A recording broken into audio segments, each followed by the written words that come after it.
बात कर रहे हैं एल्केन्स और एल्कीन्स के हवाले से। चलें बात स्टार्ट करते हैं। हमारा टॉपिक चल रहा है केमिस्ट्री ऑफ हाइड्रोकार्बन्स।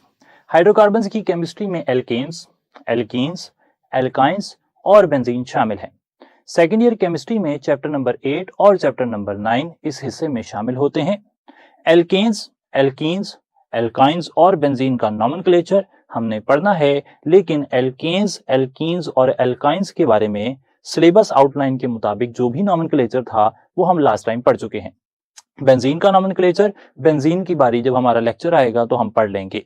अच्छा, एल्केन्स के हवाले से अलावा नॉमेनक्लेचर के यानी कि एक्सेप्ट नॉमेनक्लेचर और जो बात रह जाती है वो सिर्फ और सिर्फ फ्री रेडिकल सब्स्टिट्यूशन रह जाती है। फ्री रेडिकल सब्स्टिट्यूशन जिसे हेलोजिनेशन भी कहते हैं, फ्री रेडिकल मैकेनिज्म जो है उसकी डिटेल हमें देखनी होगी।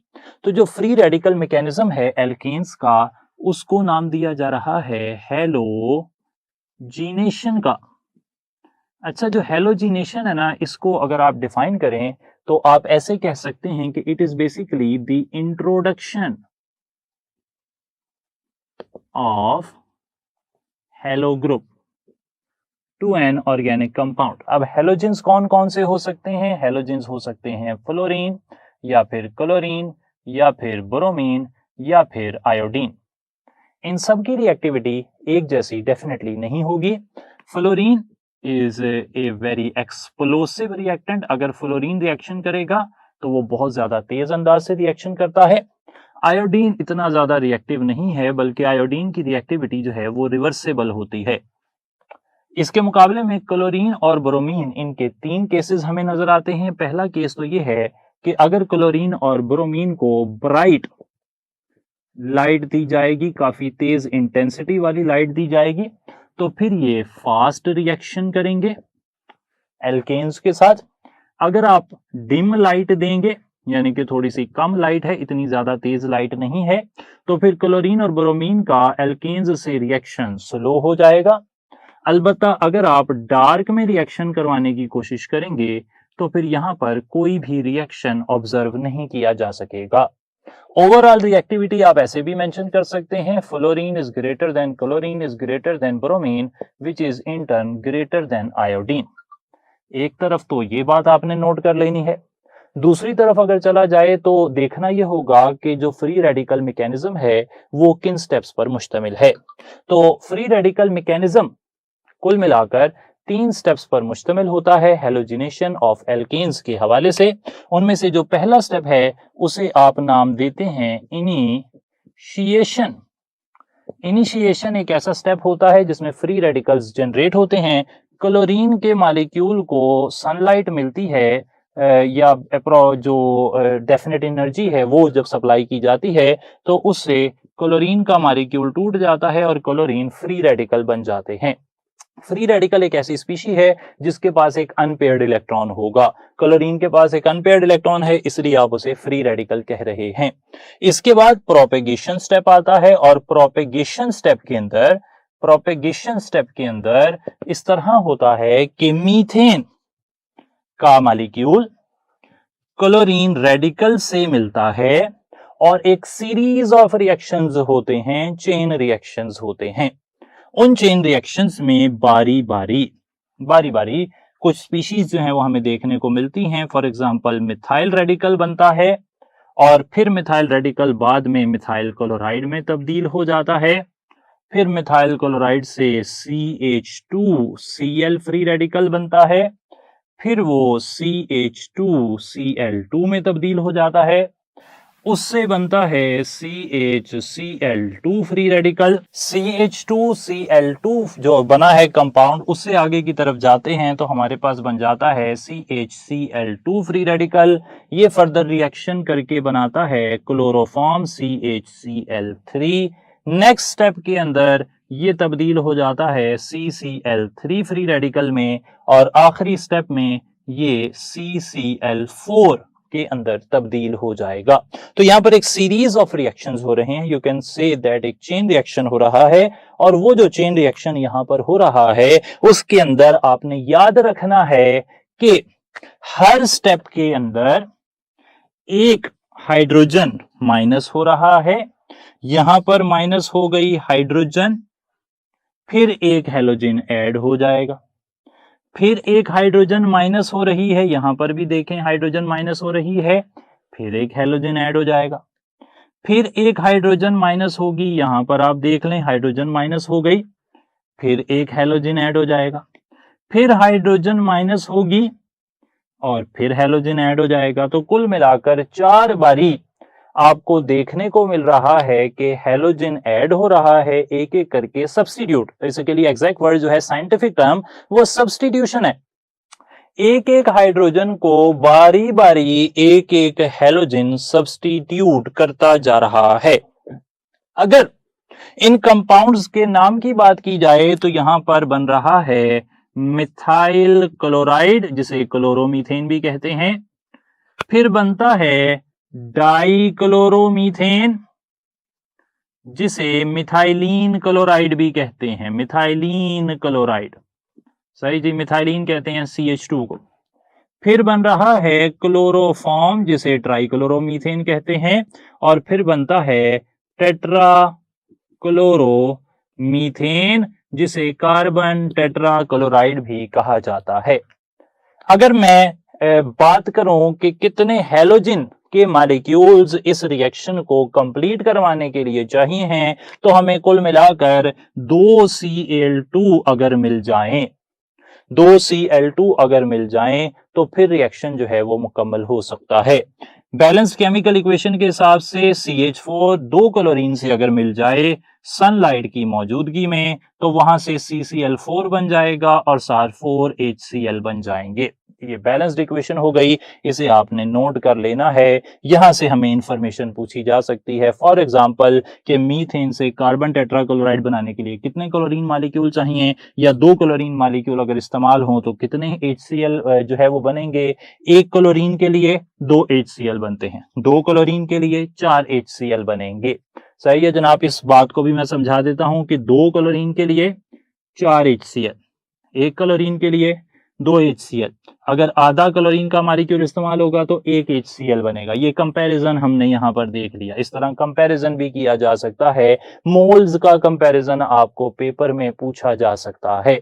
अच्छा, ये इनिशिएशन और प्रोपेगेशन है ना, इसके साथ तीसरा स्टेप जो है वो होता है टर्मिनेशन, उसे कहते हैं टर्मिनेशन। जो टर्मिनेशन है, टर्मिनेशन के अंदर कोई भी एल्काइल रेडिकल किसी भी स्टेज पर, एल्काइल रेडिकल से मेरी मुराद है मिथाइल रेडिकल, या फिर ये वाला रेडिकल जो मिथाइलिन रेडिकल है, या फिर ये जिसने क्लोरोफॉर्म बनाना है, या CCl3, ये सब फ्री रेडिकल्स हैं, एल्काइल फ्री रेडिकल्स। जब ये मॉलिक्यूल सॉल्यूशन में रिएक्शन मिक्सचर में मूव कर रहे होते हैं, एल्काइल रेडिकल मूव कर रहे होते हैं, तो एल्काइल रेडिकल अगला मॉलिक्यूल बना सकता है, एक पॉसिबिलिटी है। लेकिन एक और पॉसिबिलिटी ये है कि मॉलिक्यूल बहुत सारे मौजूद हैं, वो आपस में टकरा रहे हैं, तो ऐसा भी इम्कान हो सकता है कि एक फ्री रेडिकल दूसरे फ्री रेडिकल के सामने आ जाए, और अगर वो ऐसा करेगा तो फिर रिएक्शन जो है वो स्टॉप हो जाएगा, टर्मिनेट हो जाएगा, क्योंकि फ्री रेडिकल खत्म हो गए हैं।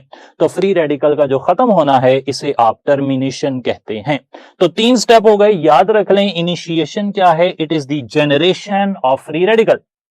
इनिशिएशन में फ्री रेडिकल जनरेट होते हैं, प्रोपेगेशन में मॉलिक्यूल और फ्री रेडिकल रिएक्ट करता है और फर्दर फ्री रेडिकल बनते जाते हैं, जबकि टर्मिनेशन में 2 फ्री रेडिकल मिलते हैं और बन जाता है मॉलिक्यूल। यानी कि आप ऐसे कह सकते हैं कि इनिशिएशन और टर्मिनेशन में एक दूसरे के ऑपोजिट काम हो रहा है। इनिशिएशन और टर्मिनेशन में तकरीबन ऑपोजिट काम हो रहा है। इनिशिएशन में फ्री रेडिकल बनता है और टर्मिनेशन में फ्री रेडिकल खत्म होता है। इसके मुकाबले में जो प्रोपेगेशन है उसमें मॉलिक्यूल बनते भी हैं, खत्म भी होते हैं। यहां से जो हम एक्सपेक्ट करते हैं वो ये है कि हमें कोई कंपैरिजन आ जाए, मोल्स का कंपैरिजन आ जाए, या कुछ रिलेटेड सवाल आ जाए जिनकी अभी हम बात करेंगे, और साथ देखेंगे कि एक सिंपल सी एक्सप्रेशन को, एक सिंपल सी इंफॉर्मेशन को किस तरह एग्जामिनर है वो कुछ कॉम्प्लेक्स तरीके से हमसे पूछ सकता है। तो इसे अप्लाई करने का तरीका जो है वो अभी हम सीखेंगे। अभी फिलहाल हम ये कर रहे हैं कि किताब के अंदर मीथेन के हवाले से एक्सप्लेनेशन दी गई है, लेकिन जो हमारा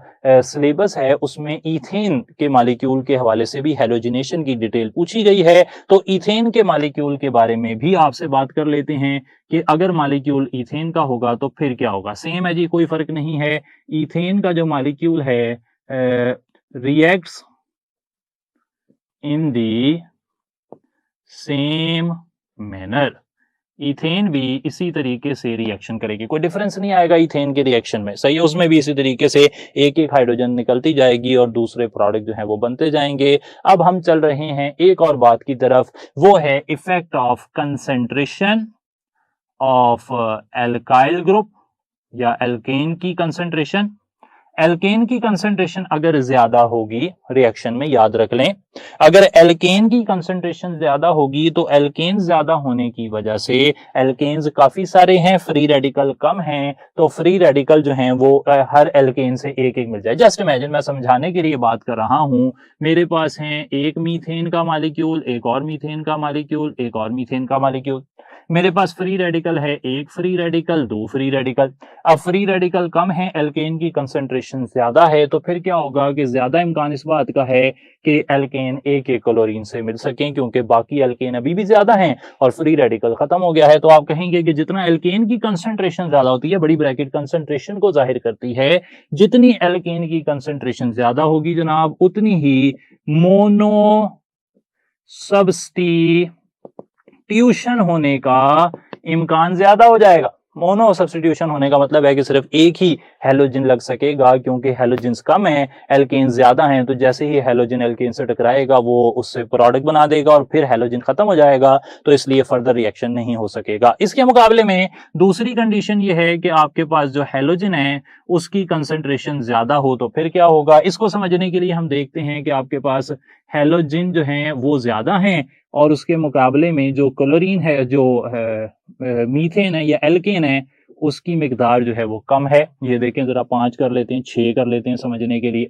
अब क्या होगा कि जो एल्केन है वो रिलेटिवली कम है, जबकि हैलोजन ज्यादा हैं, तो एक हैलोजन, दो हैलोजन, तीन हैलोजन, 1 2 3 फॉर एग्जांपल। अब मल्टीपल टाइम्स हैलोजेंस अटैच हो जाएंगे विद द सेम एल्केन, क्यों, क्योंकि हैलोजेंस हैं ही ज्यादा, एल्केन्स हैं ही कम। तो अब हमें क्या देखने को मिलेगा, अब हमें मिलेगी देखने को multiple substitutions.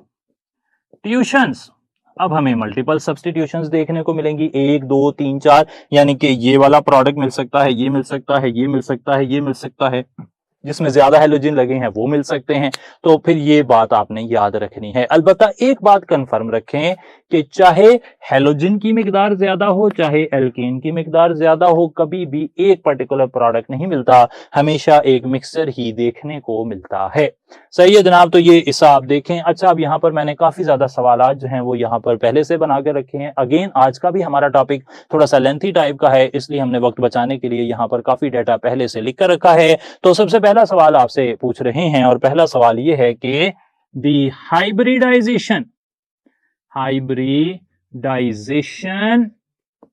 Of carbon in free radical is, free radical के अंदर कार्बन की हाइब्रिडाइजेशन क्या होती है। ये बात याद रहे कि हम दो तरीके से अपने टॉपिक को कवर करने की कोशिश करते हैं। एक हमारा लेक्चर डिलीवरी मेथड है, जिसमें हम लेक्चर के अंदर ज्यादा से ज्यादा इंफॉर्मेशन आपको देते हैं, और दूसरा तरीका यह है कि जो इंफॉर्मेशन लेक्चर में अच्छे तरीके से इनकॉर्पोरेट ना की जा सकती हो, उसे हम यहाँ पर एक सवाल की शक्ल में आपसे पूछ लेते हैं, और फिर जब उसकी डिस्कशन होती है तो आप तक वो इंफॉर्मेशन आ जाती है। तो यही इसी तरह का सवाल है, hybridisation of carbon in free radical is. ये जो फ्री रेडिकल्स हैं जिन्हें मैंने पहले गोल दायरे से सर्कल किया हुआ है, जिनमें कार्बन के ऊपर फ्री रेडिकल का साइन है, उसमें कार्बन की हाइब्रिडाइजेशन क्या है, इंफॉर्मेशन है, याद रखनी पड़ेगी। और वो इंफॉर्मेशन ये है कि 3 तरह की चीजें हैं। एक होता है, देखें जरा, एक होता है कार्बन का फ्री रेडिकल, एक होता है कार्बन का कार्बोकैटाइन। क्या वर्ड मैंने बोला जी, कार्बोकैटाइन। कार्बोकैटाइन, कार्बोकैटाइन को आप लिख भी लूं मैं, कार्बोकैटाइन, कार्बन पर कैटाइन पॉजिटिव चार्ज, कार्बन पर पॉजिटिव चार्ज, कार्बोकैटाइन और फ्री रेडिकल, कार्बन का फ्री रेडिकल और कार्बन का कार्बोकैटाइन, इन दोनों में ही कार्बन की हाइब्रिडाइजेशन sp2 है, sp2 है, sp2 है, और कोई नहीं हो सकती। इसके मुकाबले में एक और कंपाउंड होता है, उसे आप लिखते हैं, एक और आयन होता है, उसे कहते हैं CH3 नेगेटिव। कार्बन पर नेगेटिव आ गया। कार्बन पर नेगेटिव को कहते हैं carbene ion, carbon A9, carbon पर नेगेटिव चार्ज। अगर कार्बन पर नेगेटिव चार्ज हो तो फिर इसकी हाइब्रिडाइजेशन sp3 होती है। याद रखना है कि भाई फ्री रेडिकल कार्बन का और कार्बन का कार्बोकैटायन का, उसकी हाइब्रिडाइजेशन है sp2, और अगर कार्बन पर नेगेटिव चार्ज है, कार्बेनाइन है, कार्बन का नेगेटिव आयन है, तो उसकी हाइब्रिडाइजेशन sp3 होती है। ये बात यहां पे भी काम आ रही है, आगे भी काम आती रहेगी। अगला सवाल देखते हैं, और सवाल ये है कि maximum number of sp3 s bonds are found in, यहां पर 4 मॉलिक्यूल हैं, उनमें से किसके अंदर maximum number of sp3s bond पाए जा रहे हैं। अच्छा, अब sp3s बॉन्ड क्या होता है इसको भी जरा समझ लेते हैं। ये वाली जो बॉन्डिंग है ना जी, मैं यहां पर लिख रहा हूं, जो कार्बन है ना, अगर मैं उसका कोई मॉलिक्यूल आपके सामने शो करता हूं, मैं मॉलिक्यूल शो कर रहा हूं CH3Cl, ये वाला, ये कार्बन है, और कार्बन ने की हुई है जनाब 1 2 3 4 sp3 हाइब्रिडाइजेशन, और उसके साथ 3 हाइड्रोजन लगे हुए हैं। हाइड्रोजन के, कार्बन के पास तो sp3 ऑर्बिटल है, कार्बन के 4 बॉन्ड जब बनते हैं सिंगल, याद रख लें, सही है जनाब, कार्बन के 4 सिंगल बॉन्ड, इसे भी मेंशन करते हैं, यहां पे जगह बना लेते हैं थोड़ी सी। अगर कार्बन के 4 सिंगल बॉन्ड होंगे तो कार्बन की हाइब्रिडाइजेशन sp3 होगी। अभी याद रख लें, ये टॉपिक हमने पहले भी, आगे भी देखते रहना है। तो अगर कार्बन के 3 सिंगल बॉन्ड होंगे तो इसकी हाइब्रिडाइजेशन sp2 होगी, और अगर कार्बन के 2 सिंगल बॉन्ड होंगे तो इसकी हाइब्रिडाइजेशन sp हो जाएगी। 4 single bond sp3, 3 single bond sp2, 2 single bond sp, यहां पे कार्बन के चारों सिंगल बॉन्ड हैं, तो ये हो गया sp3, और हाइड्रोजन के साथ बॉन्ड बना रहा है। हाइड्रोजन का एटॉमिक नंबर है 1, उसके पास एक ही इलेक्ट्रॉन होता है, और वो इलेक्ट्रॉन होता है हाइड्रोजन का कहां पर, 1s1, 1s में होता है।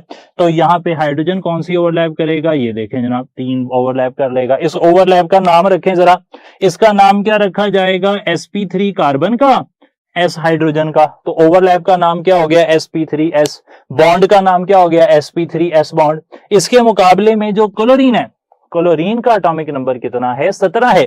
क्लोरीन का एटॉमिक नंबर है जनाब 17।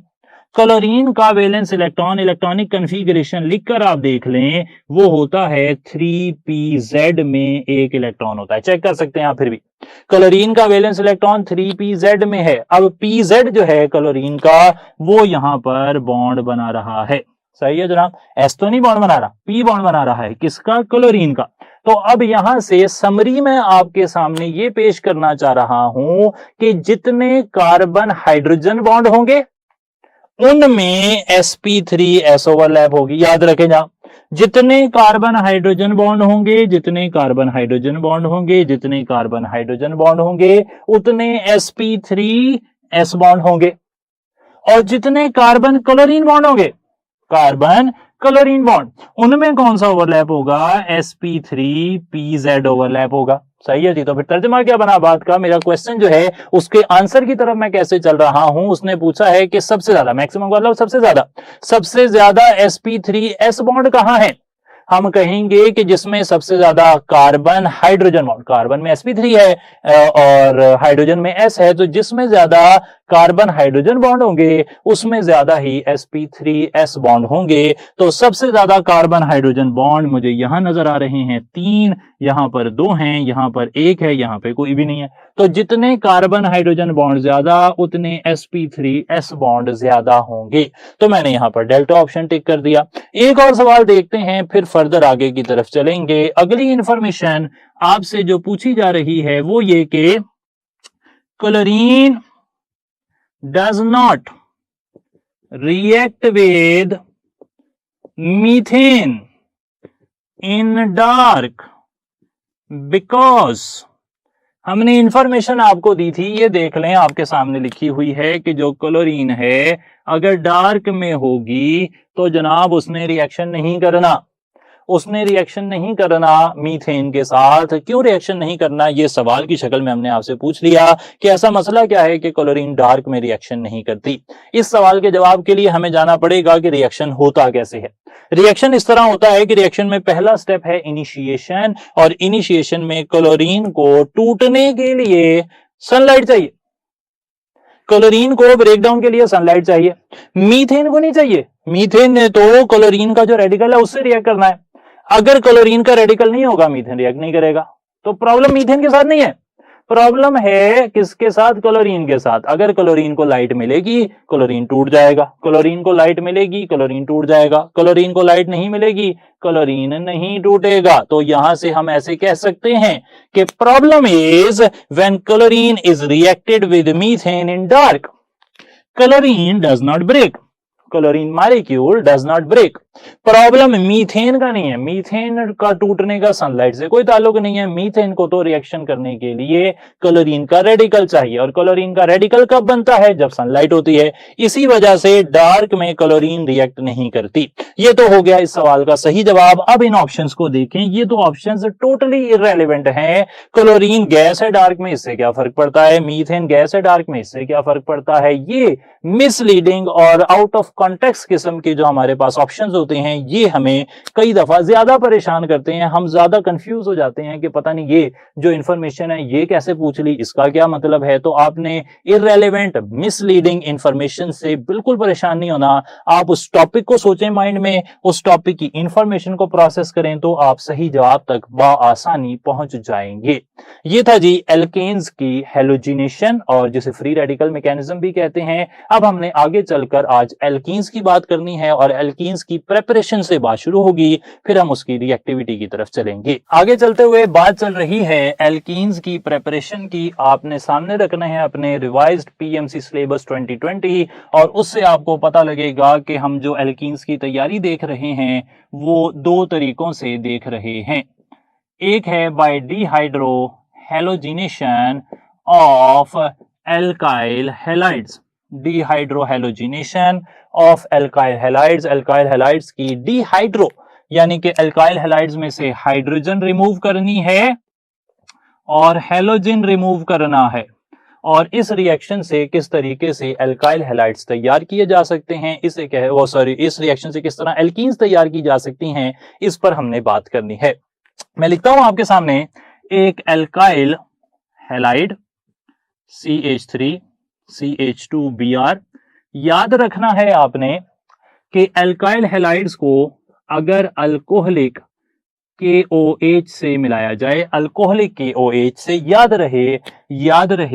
याद रहे कि अल्कोहलिक KOH ही डालना है, अल्कोहलिक KOH के अलावा कोई और KOH नहीं डालना। अल्कोहलिक पोटेशियम हाइड्रोक्साइड डालेंगे तो यहां पर हो जाएगी एलिमिनेशन। ये एक एलिमिनेशन रिएक्शन है, एलिमिनेशन हो जाएगी। और एलिमिनेशन किस तरह होती है, एक कार्बन से हैलोजन जाता है, उसके साथ वाले कार्बन से एक हाइड्रोजन जाता है, दोनों कार्बन का एक एक बॉन्ड टूट रहा है। इसके नतीजे में वो आपस में एक बॉन्ड ज्यादा कर लेंगे, और जब उनका आपस में एक बॉन्ड ज्यादा होगा तो सिंगल बॉन्ड की जगह डबल बॉन्ड बन जाएगा। ये एल्कीन है, ये एल्कीन की तैयारी का पहला तरीका है। यहां पर बाई प्रोडक्ट हैं KBr और साथ वाटर बन रहा है। मैंने बता दिया कि ये एक एलिमिनेशन मैकेनिज्म है, एलिमिनेशन मैकेनिज्म। सही होगा जी बात, इसे आपने याद रख लेना है। अच्छा, अब elimination mechanism, dehydrohalogenation of alkyl halide से एल्कीन्स की तैयारी आ गई। एल्कीन्स की तैयारी के साथ एक छोटा सा रूल मैं डिस्कस करता चलूं, और वो है सेट-जेफ रूल। सेट-जेफ नाम इंपॉर्टेंट नहीं है क्योंकि नाम बुक्स में नहीं लिखा हुआ, इसका काम इंपॉर्टेंट है, और काम कितना इंपॉर्टेंट है उसको समझने के लिए हमने एक एग्जांपल जो है वो कोट की है, उसको MCQ को हल करेंगे। समझेंगे, सेड्स-एफ रूल की तरफ आएंगे। पहले आपकी अंडरस्टैंडिंग जो है उसकी तरफ हमने चलना है कि वो कितनी अच्छी है। एक बात याद रहे कि डीहाइड्रोहैलोजिनेशन जो है इसके अंदर आमतौर पर जो रिएक्शन है उसमें जो मोर सब्स्टिट्यूटेड एल्कीन जो है ना वो इज प्रेफर्ड प्रोडक्ट। ये बात याद रखें, इसको मैं अभी थोड़ी देर में एक्सप्लेन करता हूं मिसाल के जरिए। पहले एक जनरल सवाल पूछ लेते हैं, फिर थोड़ा स्पेसिफिक करेंगे। पहला सवाल ये है कि ये जो रिएक्शन मैंने लिखा है CH3CH2Br, इसे मिलाया है अल्कोहलिक पोटेशियम हाइड्रोक्साइड से, प्रोडक्ट है मेरा इथीन। और सवाल ये है कि what type of reaction is this, ये जो रिएक्शन हो रहा है ये वाला रिएक्शन, ये आखिर किस टाइप का रिएक्शन है। ये बात तो पक्की हो गई कि ये एलिमिनेशन रिएक्शन है, लेकिन यहां पर तो सारे ही ऑप्शन एलिमिनेशन रिएक्शन वाले हैं। क्या ये एक न्यूक्लियोफिलिक एलिमिनेशन है, या फिर इलेक्ट्रोफिलिक एलिमिनेशन है, या फिर अल्फा एलिमिनेशन है, या फिर बीटा एलिमिनेशन है। एक बात याद रख लें आप, क्योंकि आगे भी ऑर्गेनिक केमिस्ट्री हमारी चलती रहेगी, कि जो एलिमिनेशंस है ना जी वो न्यूक्लियोफिलिक और इलेक्ट्रोफिलिक नहीं होती। एलिमिनेशन होती है। एलिमिनेशन होती क्या है? एलिमिनेशन होती है रिमूवल, क्योंकि यहां पर रिमूवल के साथ एक और अच्छा लिख लेते हैं, एलिमिनेशन होती है increase in pi bonds. Elimination में पाई बॉन्ड बढ़ते हैं, एलिमिनेशन में रिमूवल ऑफ मॉलिक्यूल होता है। देखें जरा, यहां से हेलोजन गया, यहां से हाइड्रोजन गई। दोबारा से रिपीट करता हूं, यहां से हेलोजन रिमूव हुआ, यहां से हाइड्रोजन रिमूव हुई। तो जब रिमूवल होगा, तो जब दोनों तरह से रिमूवल होगा, दोनों साइड से रिमूवल होगा, there will be an increase in bonds. तो बॉन्ड जहां पहले एक था अब दो हो गए, और दूसरा बॉन्ड जो है वो पाई बॉन्ड होगा। तो एलिमिनेशन में रिमूवल ऑफ मॉलिक्यूल्स होती है, एलिमिनेशन जो है उसमें इंक्रीज इन बॉन्ड्स होते हैं। एलिमिनेशन कभी भी याद रख लें is neither nucleophilic nor electrophilic. ना कभी न्यूक्लियोफिलिक एलिमिनेशन होती है, ना कभी इलेक्ट्रोफिलिक एलिमिनेशन होती है। तो फिर ये वाले ऑप्शंस तो इररेलेवेंट हो गए। अब सवाल है क्या ये अल्फा एलिमिनेशन है या बीटा एलिमिनेशन है। अब ये अल्फा बीटा का क्या कंसेप्ट है इसे भी देख लेते हैं। ये मॉलिक्यूल है CH3CH2Br, यहां पे फंक्शनल ग्रुप है हेलोजन। हेलोजन के साथ वाले कार्बन से अल्फा कार्बन उसे कहते हैं, और उसके साथ कार्बन को बीटा कार्बन कहते हैं। Alpha carbon, beta carbon. अब यहां पर जो एलिमिनेशन हो रही है उस एलिमिनेशन में अल्फा से हेलोजन जा रहा है और बीटा से हाइड्रोजन जा रही है। चैप्टर नंबर 10 एल्काइल हैलाइड्स कि जब आप एलिमिनेशन करवाते हैं जिसमें बीटा से हाइड्रोजन जाती है, इस एलिमिनेशन को बीटा एलिमिनेशन कहा जाता है। इसका नाम है बीटा एलिमिनेशन। तो यहां पर भी यही सेम रिएक्शन है जी, अल्कोहलिक KOH से ही डीहाइड्रोहैलोजिनेशन होती है, इसका नाम रखा जाता है बीटा एलिमिनेशन। अल्फा एलिमिनेशन क्या होती है? जिसमें हेलोजन भी अल्फा से जाता है और हाइड्रोजन भी अल्फा से जाता है। हमारी किताब में ऐसी कोई मिसाल नहीं दी गई, ये ऑप्शन के तौर पर हमने लिख लिया था, लेकिन हमें बिल्कुल क्लियर होना चाहिए कि dehydrohalogenation of alkyl halides is an example of beta elimination. याद रख लें। अच्छा जनाब, अब आता है वो सवाल जिसमें हमने ये वाला पॉइंट और सेड्स-एफ रूल इस्तेमाल करना है। अब सवाल ये है आपसे कि ये एक मॉलिक्यूल लिख रहा हूं CH3CH2CH3Br, इसे कहते हैं 2 ब्रोमोब्यूटेन। ये जो 2 ब्रोमोब्यूटेन है इसको आपने मिला दिया अल्कोहलिक KOH से। अल्कोहलिक KOH क्या करता है? अल्कोहलिक KOH डिहाइड्रो हैलोजिनेशन करता है। अल्कोहलिक KOH एलिमिनेशन करता है। अल्कोहलिक KOH एग्जैक्टली बताऊं तो बीटा एलिमिनेशन करता है। अब यहां पर बीटा एलिमिनेशन हो रही है और कोई प्रोडक्ट बन रहा है। और अब सवाल ये है, नेम दी प्रोडक्ट। अब बताएं कि भाई प्रोडक्ट जो है वो क्या बनेगा। सही है जनाब। अब प्रोडक्ट क्या बनेगा देखें जरा, बड़ा आसान लग रहा है देखने में तो, कि बीटा एलिमिनेशन क्या होती है कि जिस कार्बन से हैलोजन जा रहा है उसके साथ वाले कार्बन से हाइड्रोजन जाएगा। जिस कार्बन से हैलोजन जा रहा है उसके साथ वाले से हाइड्रोजन जाएगा। अब हैलोजन तो चला गया इस कार्बन से, ये लें इस पे हल्का सा निशान लगा लेते हैं, स्टार लगा लेते हैं। इस कार्बन से हैलोजन चला गया, अब जाना है हाइड्रोजन ने। हाइड्रोजन नजर आ रहे हैं साथ वाले दो कार्बन पर अलग अलग तरह के। कौन से? यहां पर 3 हाइड्रोजन नजर आ रहे हैं, यहां पर 2 हाइड्रोजन नजर आ रहे हैं। अब सवाल ये पैदा होता है कि भाई अगर मैंने यहां से हैलोजन निकाल दिया, इधर से हैलोजन निकाल दिया, तो अब इसके साथ इस साइड पर भी कार्बन है। देखें जरा, ये वाला हैलोजन, हैलोजन के साथ जो कार्बन है उसे क्या नाम देना है? अल्फा कार्बन नाम देना है। और अल्फा कार्बन के साथ जो कार्बन होता है उसे क्या कहना है? बीटा कार्बन कहना है। इस तरफ वाले को क्या कहना है? बीटा कहना है। अल्फा के साथ लेफ्ट पर हो तब भी बीटा, अल्फा के साथ राइट पर हो तब भी बीटा। तो ये भी बीटा है, ये भी बीटा है। अब कौन से बीटा से हाइड्रोजन निकालूं मैं? क्या उसके साथ उससे निकालूं जिसके पास 3 हाइड्रोजन हैं, या उससे निकालूं जिसके पास 2 हाइड्रोजन हैं? तो इस बात की वजाहत हमें मिलती है यहां पर। वो कहता है कि जब भी बीटा एलिमिनेशन होगी तो हमेशा मोर सब्स्टिट्यूटेड एल्कीन बनेगी। मोर सब्स्टिट्यूटेड का मतलब यह है कि जिसने ज्यादा कार्बन से बॉन्ड बनाए होंगे वो बन जाएगी।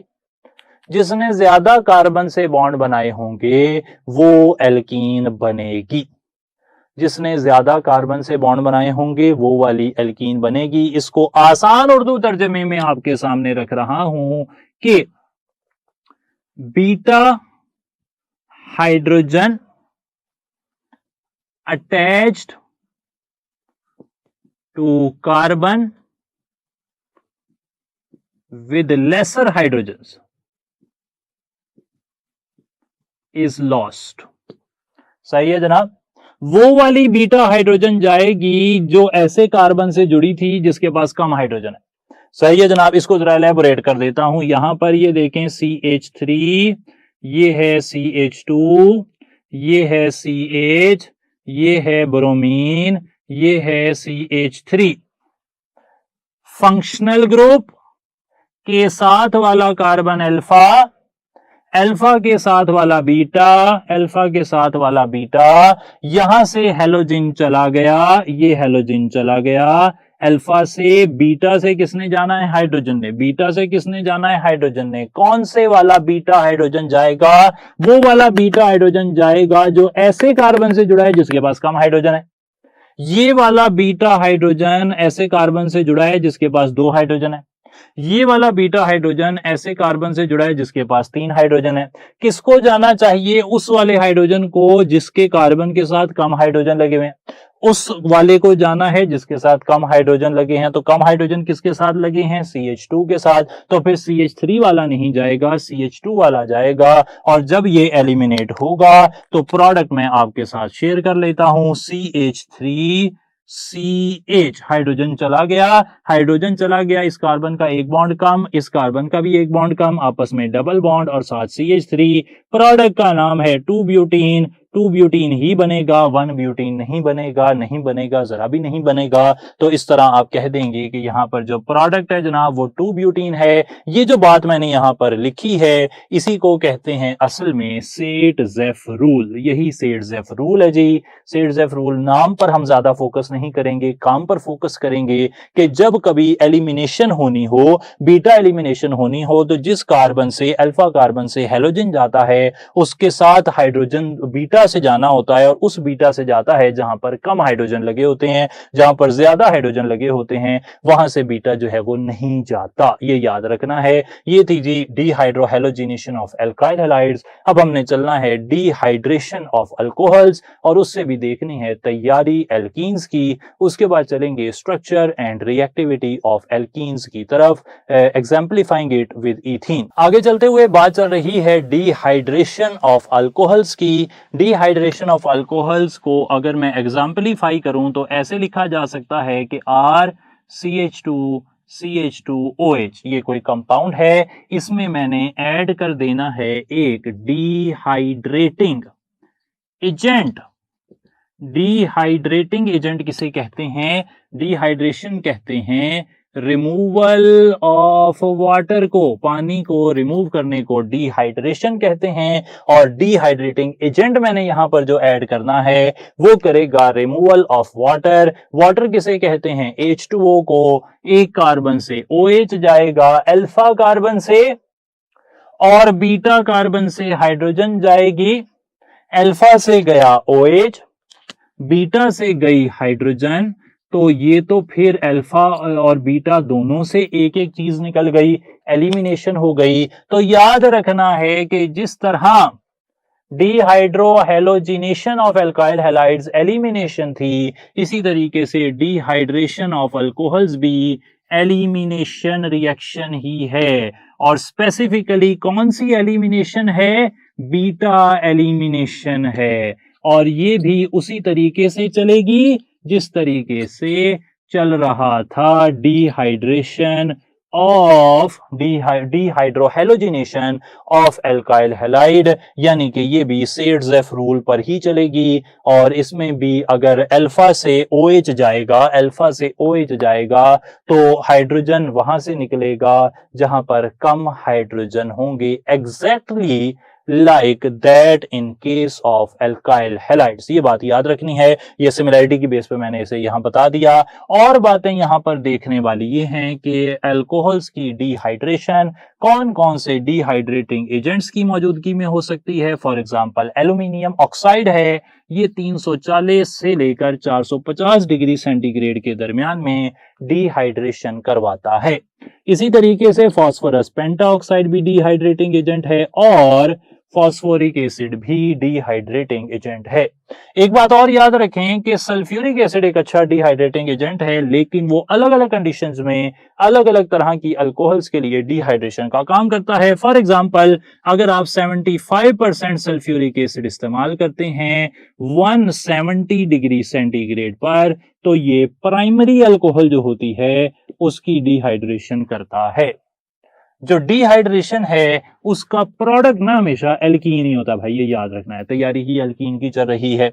इसी तरीके से अगर आप इस्तेमाल करते हैं 75% की जगह 60% सल्फ्यूरिक एसिड और 100 डिग्री सेंटीग्रेड पर उसे इस्तेमाल कर लेते हैं, तो ये सेकेंडरी अल्कोहल की बीटा एलिमिनेशन के लिए या डिहाइड्रेशन के लिए काफी है। और अगर आप सिर्फ 20% सल्फ्यूरिक एसिड इस्तेमाल करते हैं 85 डिग्री सेंटीग्रेड पर, तो ये टर्शरी अल्कोहल की बीटा एलिमिनेशन के लिए काफी है।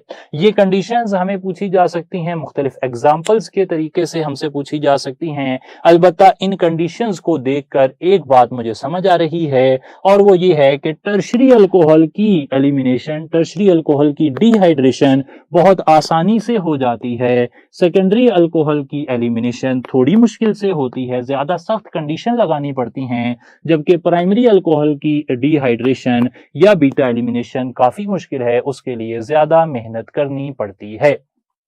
इसकी वजह जो है वो हम अभी देखते हैं, लेकिन उससे पहले मैं ये फाइनल कर दूं कि टर्शरी अल्कोहल की एलिमिनेशन आसान है सेकेंडरी से, और सेकेंडरी की एलिमिनेशन आसान है प्राइमरी से। सही है जनाब। इसको एक सवाल की शक्ल में पूछ लेते हैं, एक गैस आप लगा लें, उसके बाद फिर हम इसकी एक्सप्लेनेशन देंगे। तो जनाब सवाल ये है कि the dehydration of tertiary alcohols is easier than secondary alcohols which is in turn easier than primary alcohols. Why dehydration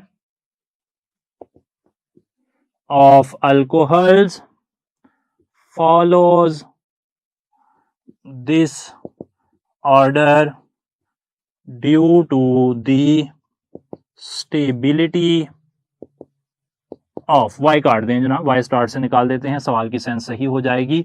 dehydration of alcohols follows this order, यानी कि अल्कोहल्स की डिहाइड्रेशन टर्शरी की आसान है सेकेंडरी से, सेकेंडरी की आसान है प्राइमरी से। ये जो ऑर्डर है इसकी वजह क्या है, ये किसकी वजह से ऐसे हो रहा है? क्या वो फ्री रेडिकल की स्टेबिलिटी की वजह से ऐसे हो रहा है, या कार्बोकैटाइन की स्टेबिलिटी की वजह से ऐसे हो रहा है, या कार्बेनाइन की स्टेबिलिटी की वजह से ऐसे हो रहा है, या एल्कीन की स्टेबिलिटी की वजह से ऐसे हो रहा है? इस सवाल को हमने सामने रख लिया, ये ट्रेंड हमने पहले रखा था। अब मैं आपके सामने एक मैकेनिज्म रख रहा हूं और उस मैकेनिज्म को आप नोट भी कर लें, उससे फिर बेहतर जज कर सकेंगे आपके असल में डिहाइड्रेशन टर्शरी की ज्यादा अच्छी क्यों होती है। देखें जरा मैकेनिज्म, मैकेनिज्म ये है कि एक अल्कोहल है, फॉर एग्जांपल हमारे पास CH3 OH, ये 2 प्रोपानोल है जी। इसको जब हम मिलाते हैं सल्फ्यूरिक एसिड से, तो सल्फ्यूरिक एसिड में जो प्रोटॉन है ना जी, ऑक्सीजन के पास लोन पेयर होते हैं, ऑक्सीजन के पास लोन पेयर है, वो इस प्रोटॉन से रिएक्ट कर जाती है। और जब वो रिएक्ट करती है तो देखें क्या बनता है, CH3 CH3 OH2, क्योंकि ऑक्सीजन ने लोन पेयर दिया है। अगर आपने आज तक ये बात नहीं सुनी तो आज सुन लें और आज ही याद कर लें कि जब ऑक्सीजन अपना लोन पेयर कोई बॉन्ड बनाने के लिए देता है तो ऑक्सीजन पर आ जाता है पॉजिटिव चार्ज, ऑक्सीजन पर आ गया पॉजिटिव चार्ज। अब देखें स्टेप क्या कर रहा हूं मैं, स्टेप ये कर रहा हूं कि ऑक्सीजन ने 2 हाइड्रोजन से बॉन्ड बनाए हुए हैं, ऑक्सीजन पर पॉजिटिव चार्ज है, ऑक्सीजन एक हाईली इलेक्ट्रोनेगेटिव एटम है, ऑक्सीजन पर पॉजिटिव चार्ज ऑक्सीजन को काबिल कबूल नहीं है। तो फिर ये कार्बन और ये ऑक्सीजन इन्होंने आपस में बॉन्ड बनाया हुआ है, कार्बन और ऑक्सीजन दोनों के इलेक्ट्रॉन इस कोवेलेंट बॉन्ड में शामिल हैं, लेकिन ऑक्सीजन पॉजिटिव चार्ज की वजह से, इलेक्ट्रॉन्स की कमी की वजह से इन दोनों इलेक्ट्रॉन्स को अपने लिए इस्तेमाल कर लेता है। ऑक्सीजन पर चार्ज खत्म हो जाएगा, एक अपना इलेक्ट्रॉन था, एक किसी का इलेक्ट्रॉन आ गया, उस किसी के इलेक्ट्रॉन ने, उस कार्बन के इलेक्ट्रॉन ने ऑक्सीजन का पॉजिटिव खत्म कर दिया, ऑक्सीजन न्यूट्रल हो गई और यहां पर बन गया वाटर, डिहाइड्रेशन हो गई, वाटर निकल गया। लेकिन इस कार्बन के पास तो इलेक्ट्रॉन कम रह गए, और जब कार्बन के पास इलेक्ट्रॉन कम रह गए तो भाई ये वाली चीज बन गई, कार्बन पर पॉजिटिव आ गया। इसे क्या कहते हैं, इसे कहते हैं कार्बोकैटाइन, इसे कहते हैं कार्बोकैटाइन। तो यहां से हमने सीखा कि असल में क्योंकि रिएक्शन इंटरमीडिएट रिएक्शन के दौरान कार्बोकैटाइन बनता है, तो कार्बोकैटाइन जो होता है वो जितना स्टेबल होगा उतना ही जो मॉलिक्यूल है उसकी रिएक्टिविटी फिर ज्यादा होती जाएगी। यहां से एक बार और याद रख लें आपके जो कार्बोकैटाइन है, कार्बोकैटाइन है, कार्बोकैटाइन है, गलत नहीं है, कोई गलती मुझे नहीं लग रही, एक इंफॉर्मेशन है, पक्की गारंटीड इंफॉर्मेशन है, वो ये है कि टर्शरी अल्कोहल्स की रिएक्टिविटी सेकेंडरी अल्कोहल्स से ज्यादा है, सेकेंडरी अल्कोहल्स की रिएक्टिविटी प्राइमरी अल्कोहल्स से ज्यादा है। और अगर बात की जाए कार्बोकैटाइन की स्टेबिलिटी की, तो फिर सही बात यह है कि टर्शरी कार्बोकैटाइंस स्टेबल हैं देन सेकेंडरी कार्बोकैटाइंस, और सेकेंडरी कार्बोकैटाइंस प्राइमरी कार्बोकैटाइन से ज्यादा स्टेबल हैं। सबसे ज्यादा स्टेबल कार्बोकैटाइन कौन सा है, टर्शरी। सबसे ज्यादा रिएक्टिव अल्कोहल कौन सी है, टर्शरी। जितना कार्बोकैटाइन स्टेबल होगा उतनी अल्कोहल रिएक्टिव होगी। मेंशन कर लेते हैं यहां stability of carbocation, reactivity of alcohol, directly proportional,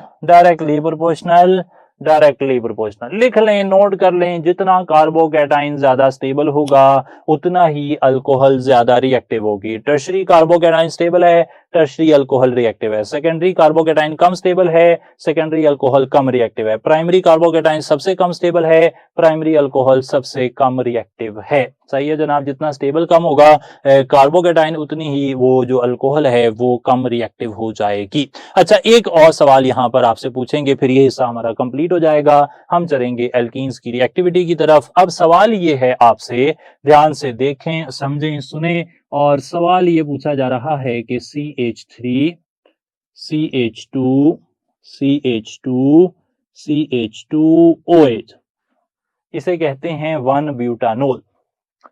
इसे मैं 1 कह रहा हूं। इसके मुकाबले में CH3, CH3, CH3OH, इसे कहते हैं 2-मिथाइल 2-प्रोपानोल। इसे मैं 2 कह रहा हूं। एक 1 हो गया, एक 2 हो गया। सही है जनाब। अब सवाल ये पूछा जा रहा है, identify elimination mechanism for 1 and 2।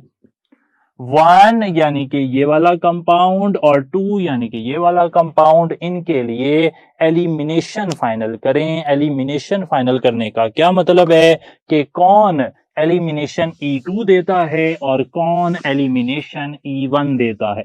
अच्छा, आप जानते होंगे, आपने 10th chapter alkyl halides generally आप पढ़ रहे हैं, तो एल्काइल हैलाइड्स का जो चैप्टर है उसमें आप ये देख चुके हैं कि आपके पास जो बीटा एलिमिनेशन होती है वो हो सकती है E2, बीटा एलिमिनेशन हो सकती है E2 और बीटा एलिमिनेशन हो सकती है E1।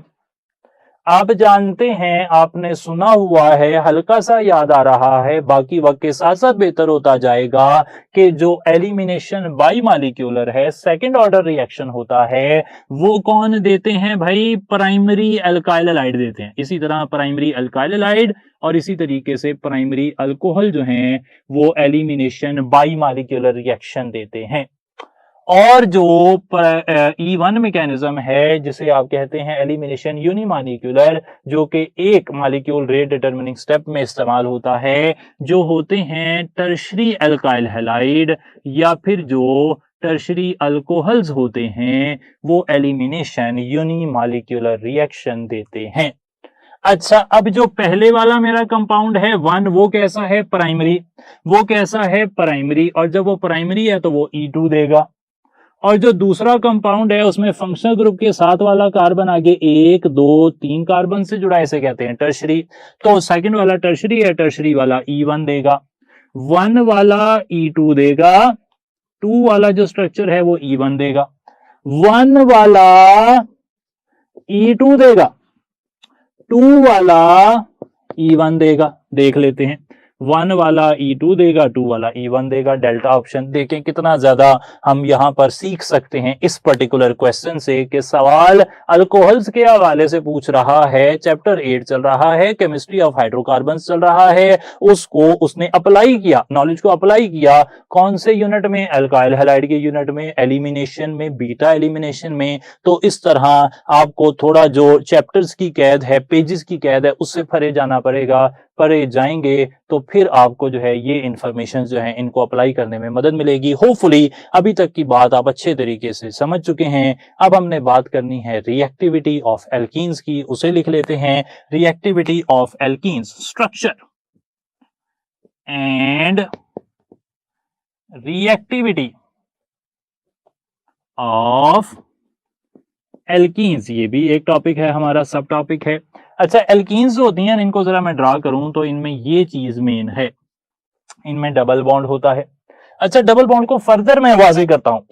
डबल बॉन्ड में ये बॉन्ड एक sp2 ऑर्बिटल पर बेस कर रहा है, ये sp2 पर बेस कर रहा है, ये sp2 पर बेस कर रहा है, ये sp2 पर बेस कर रहा है, ये sp2 पर बेस कर रहा है, और यहां पर p और p ऑर्बिटल ओवरलैप कर रहे हैं। और बेहतर करते हैं इसे, मैं फिर से ड्रा करता हूं, और अब मैं कार्बन, सिंगल बॉन्ड कार्बन 1, 2, 3, 4, और जो अनहाइब्रिडाइज्ड जो पाई बॉन्ड है उसे मैं इस तरह ड्रा कर देता हूं, उसे मैं इस तरह ड्रा कर देता हूं। ये पैरेलल साइडवेज ओवरलैप हो रही है।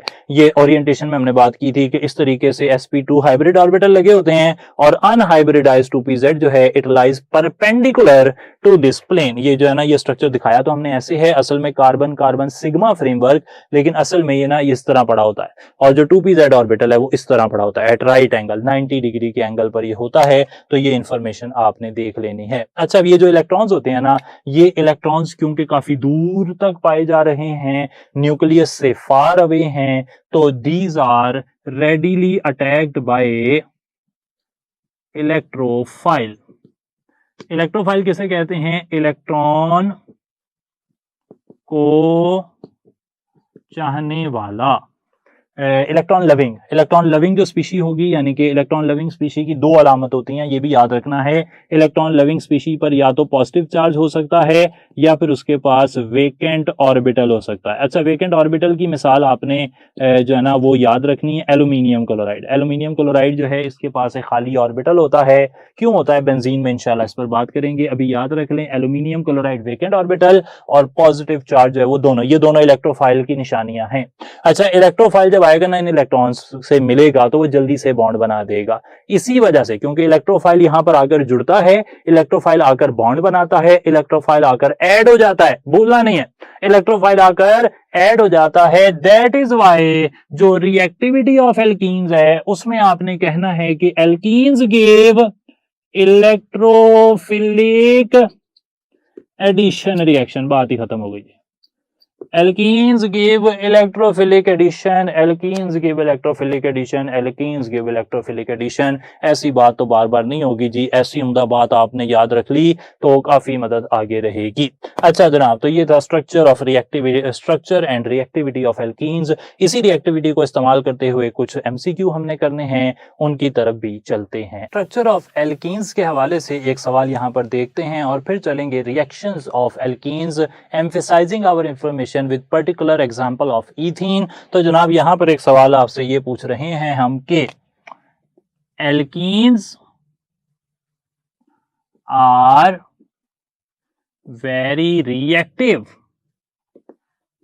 compounds due to, तो एल्कीन्स जो हैं वो बड़ी रिएक्टिव क्लास ऑफ कंपाउंड हैं। आगे चलकर हम देखेंगे कि एल्कीन्स की रिएक्टिविटी जो है वो ओवरऑल तमाम तर हाइड्रोकार्बन से ज्यादा है, यानी कि वो एल्काइन से भी ज्यादा है और वो बेंजीन से भी ज्यादा है और वो एल्केन से भी ज्यादा है।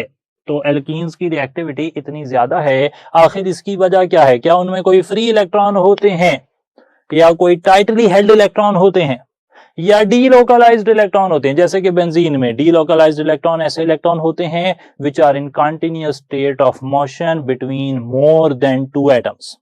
3, 4, 5, 6 एटम्स पे इलेक्ट्रॉन घूमते रहते हैं, उन्हें कहते हैं डीलोकलाइज्ड इलेक्ट्रॉन।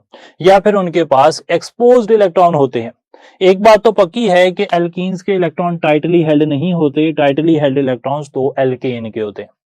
ये बात भी पक्की है कि एल्कीन्स के इलेक्ट्रॉन डीलोकलाइज नहीं होते, क्योंकि इलेक्ट्रॉन डीलोकलाइज बेंजीन के होते हैं। तो हमारे पास दो ऑप्शन हैं, जो कि एक बड़ा मिसलीडिंग और कंफ्यूजिंग ऑप्शन है। क्या एल्कीन्स के पास फ्री इलेक्ट्रॉन है या एक्सपोज्ड इलेक्ट्रॉन है?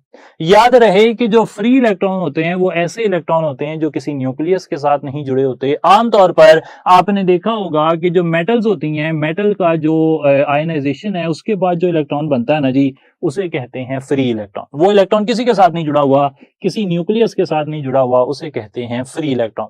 एल्कीन के इलेक्ट्रॉन न्यूक्लियस से जुड़े हुए हैं लेकिन वो एक्सपोज्ड है। एक्सपोज का मतलब क्या है कि इस तरीके से और वो न्यूक्लियस से काफी दूर हैं, दे आर एक्सपोज्ड। सही है जी, वो बाहर की तरफ निकले हुए हैं और बाहर से आने वाला इलेक्ट्रोफाइल उनसे आसानी बॉन्डिंग कर सकता है। ये बात हो गई जी। तो ये एक अच्छा सवाल था जिसमें फ्री इलेक्ट्रॉन का कॉन्सेप्ट हमने आप तक पहुंचाया। अब हम चल रहे हैं कुछ रिएक्शंस ऑफ एल्कीन्स की तरफ, जिनमें से पहला रिएक्शन है हाइड्रोजिनेशन। हाइड्रोजिनेशन किसे कहते हैं? It is the addition of hydrogen. Hydrogen की एडिशन किसी कंपाउंड में से हाइड्रोजिनेशन कहा जाता है। जो हीट ऑफ हाइड्रोजिनेशन होती है, यानी कि जब हाइड्रोजन ऐड की जाए किसी मॉलिक्यूल में, तो पर mole of hydrogen 119.5 kilo joule पर मोल एनर्जी जो है वो इवॉल्व होती है, खारिज होती है, यानी कि it is an exothermic process. Hydrogenation का एक आम कॉन्सेप्ट जो है वो ये है कि अगर आप एल्कीन्स की हाइड्रोजिनेशन करना चाह रहे हैं तो आप इस्तेमाल कर सकते हैं निकल और 250 डिग्री सेंटीग्रेड, इससे बन जाएगा एल्केन। लेकिन एक खास किस्म का निकल ऐसा भी है जिससे ये रिएक्शन सिर्फ 100 डिग्री सेंटीग्रेड पर हो जाता है, उसे कहते हैं रेने निकल। रेने निकल इस तरह बनता है कि निकल एल्यूमिनियम एलॉय को आप मिलाते हैं कास्टिक सोडा से और वाटर ऐड कर देते हैं, यहां से बनता है निकल। और याद रहे कि इस निकल का सरफेस एरिया हाई होता है और हाई सरफेस एरिया की वजह से ही ये निकल रिएक्शन को तेज कर देता है। इस रिएक्शन के बाई प्रोडक्ट हैं ये हाइड्रोजन और निकल एल्यूमिनेट। अच्छा, ये है हाइड्रोजनेशन। हाइड्रोजनेशन में जितने मोल ऑफ हाइड्रोजन ऐड होगी उसी हिसाब से जो एनर्जी निकली है एक्सोथर्मिक रिएक्शन में वो बढ़ती जाएगी या कम होती जाएगी। फॉर एग्जांपल, एक हाइड्रोजन के लिए ये एनर्जी -119.5 है, 2 हाइड्रोजन के लिए एनर्जी -239 है, 3 हाइड्रोजन के लिए ये एनर्जी जो है -358.5 किलोजाउल किलोजाउल किलोजाउल होती है।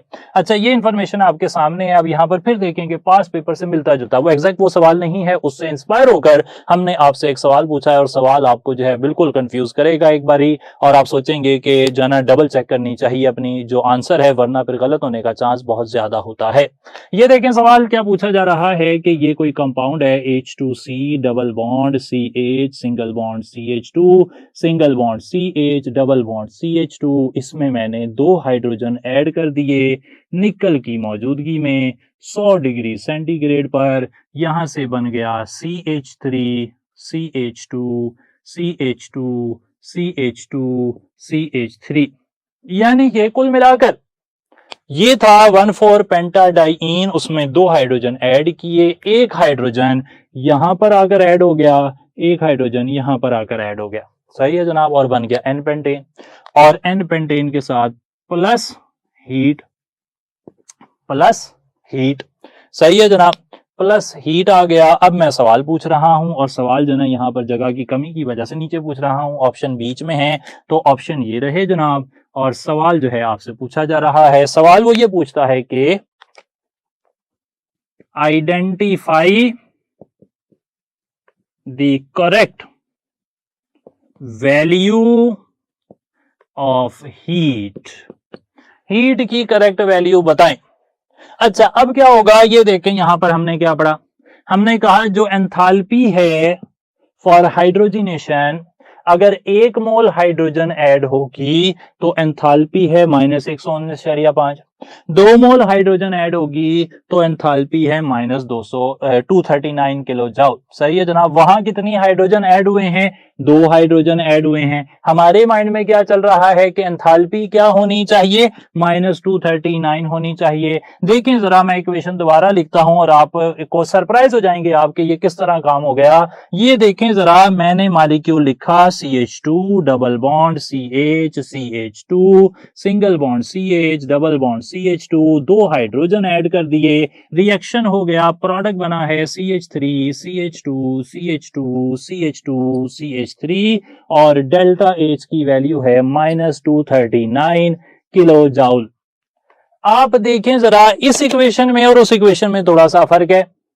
यहां पर मैं ये कह रहा हूं कि भाई ये रिएक्शन हुआ, मजीद और बेहतर कर देता हूं, निकल 100 डिग्री सेंटीग्रेड, इक्वेशन में कोई नहीं मसला। आप मुझे मसला ये है कि जब 1,4 ब्यूटाडाइईन में हाइड्रोजन ऐड हुई, 2 मोल हाइड्रोजन ऐड हुए तो पेंटेन बना, और इस रिएक्शन का जो एंथैल्पी चेंज है डेल्टा H वो है -239 किलो जूल, जिसमें ये जो माइनस है ये बता रहा है कि रिएक्शन एक्सोथर्मिक है। एक्सोथर्मिक रिएक्शन क्या होता है, अब आता है टर्निंग पॉइंट। एक्सोथर्मिक रिएक्शन वो होता है जिसमें heat appears as product, heat product वाली साइड पर, इस साइड पर, सही है, उस साइड पर अगर हीट हो तो वो एंडोथर्मिक रिएक्शन होता है, रिएक्शन में हीट जज्ब हो रही होती है। अगर प्रोडक्ट वाली साइड पे हीट आ रही है इसका मतलब है कि रिएक्शन एक्सोथर्मिक है। सही है जनाब, डेल्टा H के साथ, डेल्टा H की वैल्यू है 239 किलो जूल, माइनस का क्या मतलब है कि जनाब ये एक एक्सोथर्मिक रिएक्शन है या फिर हीट क्या है, प्रोडक्ट है। अब देखें वो वाला सवाल, उसने कहा है कि भाई ये है आपका मॉलिक्यूल 1,4 ब्यूटाडाइईन, उसमें आपने हाइड्रोजन ऐड की है, उससे बना है ये pentane, n pentane, plus heat. Plus heat का मतलब है कि वो कह रहा है जो प्रोडक्ट की साइड पे हीट बन रही है उसकी मिकदार बताएं। प्रोडक्ट की साइड पे जो हीट बन रही है भाई, बास पेपर के एग्जैक्ट इंस्पायर्ड क्वेश्चन में मेरा जवाब है डेल्टा क्यों डेल्टा? क्योंकि यहां पर जो हीट बन रही है वो बन रही है 239 किलो जाउल। उसके साथ माइनस साइन कब लिखा जाता है? जब डेल्टा एच करके लिखेंगे। जब डेल्टा एच करके लिखेंगे तो माइनस साइन लिखा जाएगा, जब सिंपल प्रोडक्ट में उसे लिखा जाएगा तो भाई 239 लिखा जाएगा। इस तरीके से भी हमें कंफ्यूज किया जा रहा है और हम सवाल को गलत कर रहे हैं। तो ये बात आपने याद रख लेनी है। इसके हवाले से कोई डाउट होगा तो आप ग्रुप में डिस्कशन कर सकते हैं। फिलहाल हम आगे चल रहे हैं। हाइड्रोजिनेशन के बाद अगली बात आ गई है हमारी कि हाइड्रो हेलोजिनेशन वो क्या होती है। हाइड्रो हेलोजिनेशन की भी डेफिनेशन लिख लेते हैं। Addition of hydrogen halide. Addition of hydrogen halide को हाइड्रो हेलोजिनेशन कहते हैं। हाइड्रो हेलोजिनेशन जो है वो दो तरह से हो सकती है, एक सिमेट्रिकल एल्कीन में, एक अनसिमेट्रिकल एल्कीन में। मैं यहां पर दोनों के लिए एक मिसाल रख लेता हूं। इथीन है और उसमें मैंने HCl डाला है।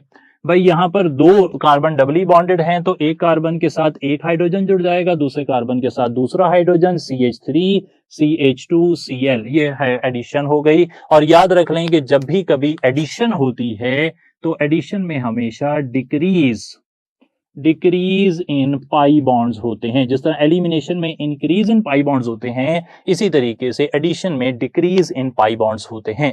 अच्छा, यहां पर एक और मॉलिक्यूल देखते हैं और वो मॉलिक्यूल है CH3 CH double bond CH2। ये वाला जो पहला मॉलिक्यूल है, इसके अगर मैं डबल बॉन्ड से तोड़ता हूं तो दोनों साइड्स CH2 हैं। ऐसे तमाम तर मॉलिक्यूल जिनको डबल बॉन्ड से तोड़ने पर दोनों साइड्स बराबर आ जाएं, उन्हें हम कहते हैं सिमेट्रिकल। और ऐसे तमाम तर मॉलिक्यूल जिनको डबल बॉन्ड से तोड़ने पर दोनों साइड्स बराबर नहीं आती, उन्हें आप कहते हैं अनसिमेट्रिकल।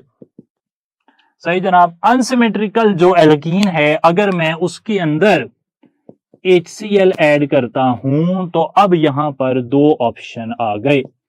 पीछे क्या था कि एक हाइड्रोजन एक कार्बन से, दूसरा क्लोरीन दूसरे कार्बन से। इसमें कोई चॉइस नहीं थी, आप किसी तरह भी ऐड कर सकते हैं क्योंकि दोनों कार्बन इक्विवेलेंट हैं, एक जितनी हैसियत रखते हैं, सिमेट्रिकल कंपाउंड में पाए जा रहे हैं। तो हाइड्रोजन इधर ऐड हो या इधर ऐड हो, इससे कोई फर्क नहीं पड़ता। लेकिन इसके मुकाबले में यहां पर अब दो पॉसिबिलिटीज हैं कि क्लोरीन या तो इस कार्बन से CH से जुड़ सकता है या CH2 से जुड़ सकता है, हाइड्रोजन CH से जुड़ सकता है या CH2 से जुड़ सकता है। वो किससे जुड़ेगा, इसकी जो स्टेटमेंट है वो हमें दी है मार्कोनिकॉव्स रूल ने। और मार्कोनिकॉव्स रूल जो है, it states that, Markovnikov's rule ये कहता है कि negative part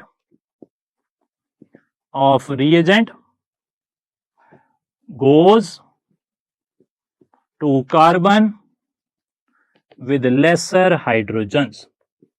negative part reagent का उस कार्बन के साथ जाएगा जिसके पास कम हाइड्रोजन है।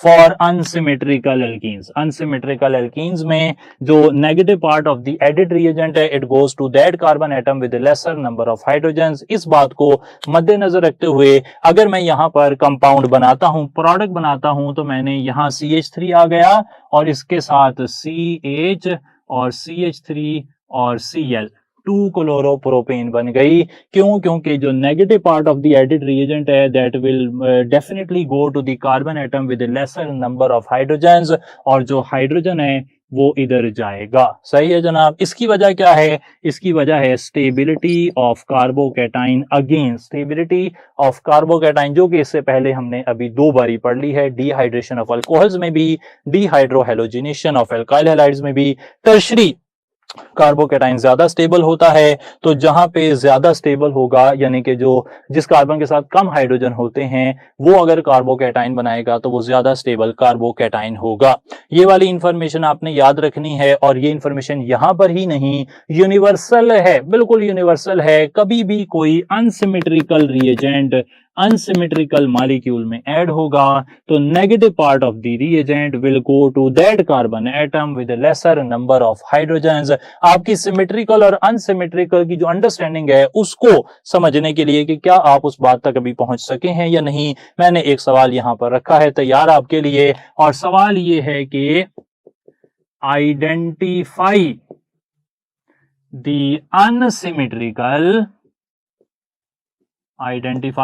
Unsymmetrical alkene.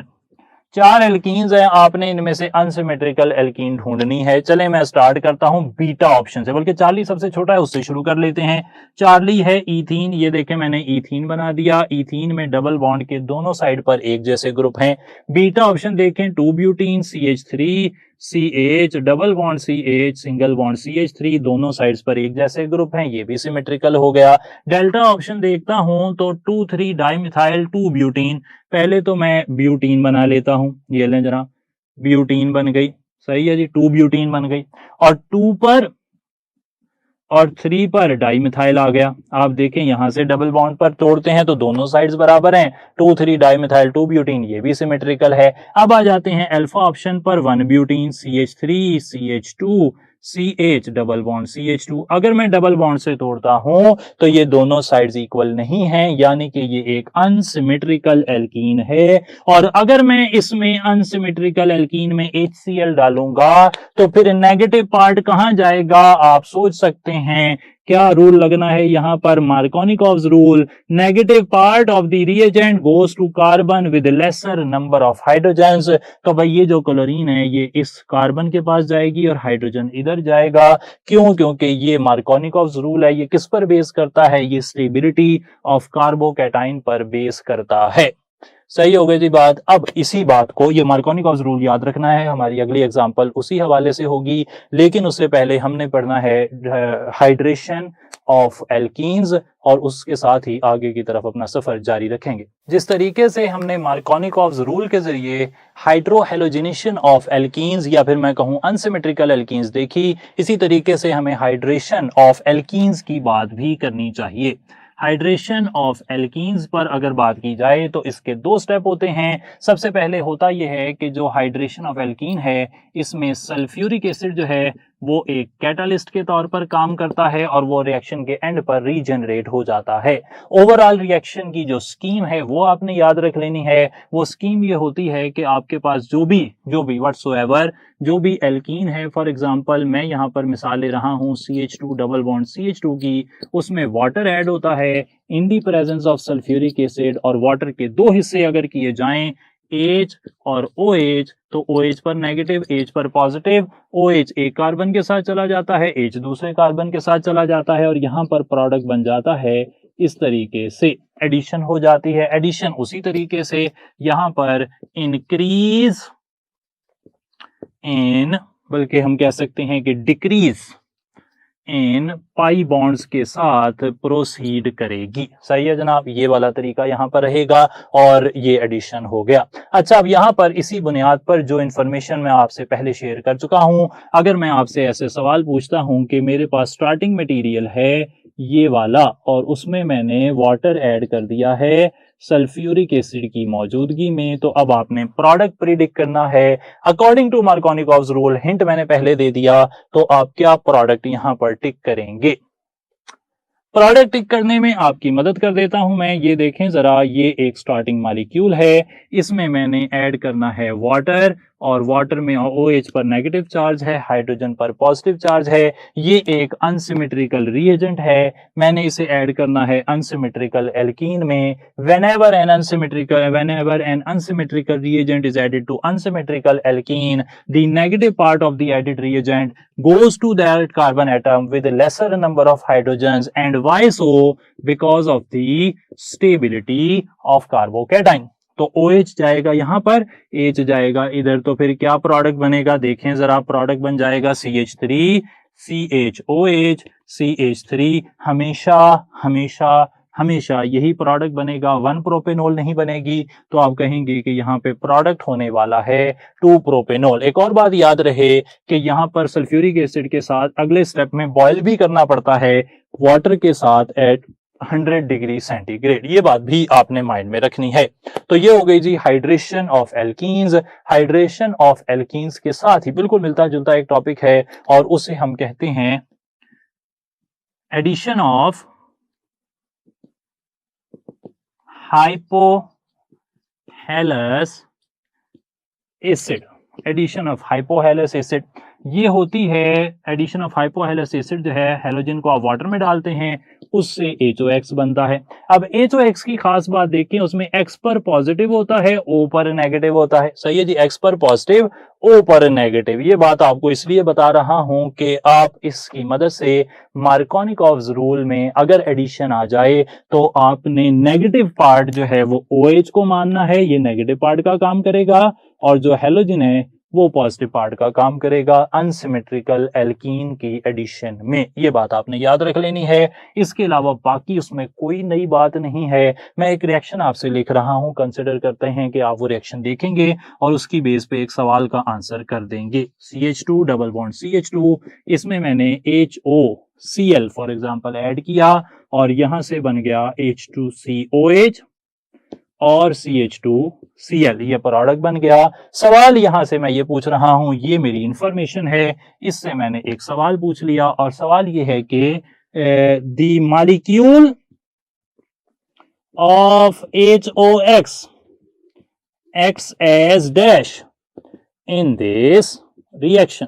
इस रिएक्शन में जो मॉलिक्यूल मैंने ऐड किया है HOCl का जो मॉलिक्यूल ऐड किया है वो क्या काम कर रहा है? क्या वो इलेक्ट्रोफाइल है या न्यूक्लियोफाइल है या कैटालिस्ट है या पॉइजन है? तो अब आपको काम याद आ गया होगा कि हमने जो स्टार्ट से बात की है कि एल्कीन्स किस किस्म के रिएक्शन देते हैं। Basically alkenes give electrophilic addition reactions. इसका मतलब यह है कि एल्कीन्स में जो आकर ऐड होगा, वो क्या होगा जी? वो इलेक्ट्रोफाइल होगा। तो याद रख लें, एल्कीन्स में जो भी स्पीशीज आकर ऐड हो रही होती हैं, दे आर इलेक्ट्रोफाइल्स। तो एल्कीन्स में जो आकर ऐड होता है वो इलेक्ट्रोफाइल होता है। सही है जनाब, ये मैंने इलेक्ट्रोफाइल जनरली डिस्क्राइब करने के लिए आपके सामने ये चीज लिख दी। एक और रिएक्शन देख लेते हैं और वो है एडिशन ऑफ हैलोजन। हैलोजन की जब भी बात होगी तो हमेशा आप 4 हैलोजन्स की बात करेंगे। फ्लोरीन की, जिसकी रिएक्टिविटी क्लोरीन और ब्रोमीन और आयोडीन से ज्यादा होती है। आयोडीन के रिएक्शन रिवर्सिबल होते हैं, जैसा कि हैलोजिनेशन ऑफ एल्केन में देखा था। फ्लोरीन एक्सप्लोसिव है, जैसे कि हैलोजिनेशन ऑफ एल्केन में देखा था। और क्लोरीन और ब्रोमीन दरमियाने रिएक्शन करते हैं। लेकिन इनमें से जो ब्रोमीन है ये काम की चीज है, ये एक ब्राउन लिक्विड होता है। सही है जी, ये एक ब्राउन लिक्विड है। रिएक्शन देखें जरा, रिएक्शन ये है कि एल्कीन को आप ब्रोमीन से मिलाते हैं और यहां पर जो ब्रोमीन है उसका कलर डिस्चार्ज हो जाता है। सही है जी। तो ये हैलोजन जो है ये बेसिकली जो है ये जब ऐड होती है एल्कीन में तो इसका कलर डिस्चार्ज हो जाता है। इसी इंफॉर्मेशन को मैंने एक सवाल की शक्ल में आपसे पूछा है और उससे हम कोई एक और अच्छा नतीजा जो है वो निकालना शुरू करेंगे, कोशिश करेंगे उसकी। अच्छा, ये जो प्रोडक्ट है ना, इसमें 2 साथ वाले कार्बन के साथ 2 हैलोजन लगे हुए हैं। ऐसा कंपाउंड जिसमें विसिनिटी में यानी कि साथ 2 का हैलोजन लगे हों उसे कहते हैं विसिनल डाइहैलाइड। एक और कंपाउंड भी होता है, वो भी देखें जरा, वो ये वाला होता है, ये वाला कंपाउंड। इस कंपाउंड में एक ही कार्बन के साथ 2 हैलोजन लगे हैं। इस तरह के कंपाउंड को जेमिनल डाइहैलाइड जो है वो कहा जाता है। ये जेमिनल डाइहैलाइड है, ये विसिनल डाइहैलाइड है। क्वेश्चन देख रहे हैं, हम कहते हैं कि addition of bromine to alkene is used to dash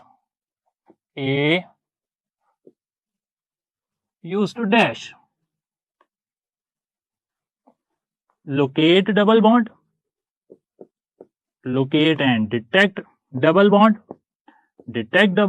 या फिर प्रोड्यूस जेमिनल डाइहैलाइड।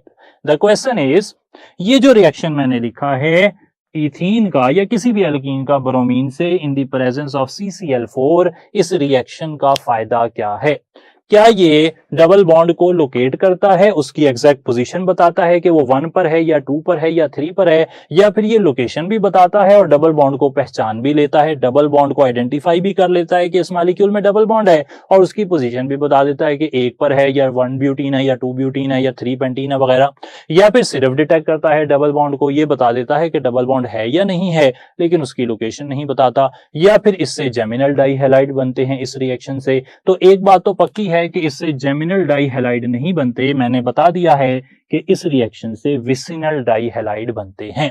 अब बचे ऑप्शन 3, या तो ये डबल बॉन्ड को डिटेक्ट करता है या लोकेट करता है या दोनों काम करता है।